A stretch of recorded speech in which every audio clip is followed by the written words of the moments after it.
माझं एवढंच म्हणणं आहे की स्वतःहून आलेले लोक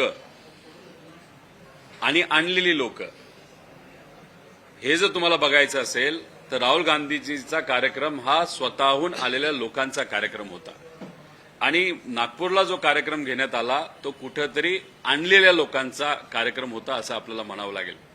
आणि माझं एवढंच मत आहे की राहुल गांधीजी तिथे असणाऱ्या मुलींशी संवाद साधत होते।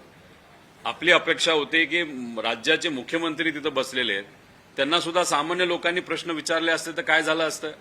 कदाचित एखाद्या व्यक्तीली जे नागपूरचे सुद्धा नागरिक आहेत त्यांनी प्रश्न विचारला असता, गेल्या 3 महिन्यामध्ये आपल्या नागपूर शहरामध्ये 32 मर्डर झाले, तुम्ही होम मिनिस्टर आहात तर याच्यावर तुम्ही काय करत नाही। त्यामुळे सेट केलेले प्रश्न, त्याला सेट केलेली उत्तर देऊन हे कधीही जेनझींबरोबर असा संवाद होत नसतो।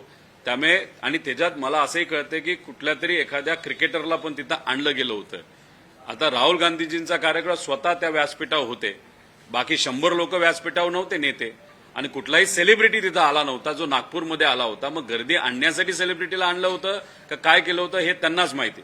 अशा पद्धतीने संवाद हा होत नसतो। संवाद लोकात जाऊन लोकांचे प्रश्न समजून घेऊन, आम्हाला तुमच्या मन की बात नकोय, आम्हाला जन की बात ऐकायचंय, लोकांची गोष्ट ऐकणं महत्वाचं आहे। पण तिथं त्यांच्या कार्यक्रमामध्ये भाजपच्या देवेंद्र फडणवीस साहेबांच्या त्यांच्या मन की बात ते जो सेट प्रश्न देऊन ते करत होते हे मात्र त्या ठिकाणी आपल्या सगळ्यांना बघायला मिळालं।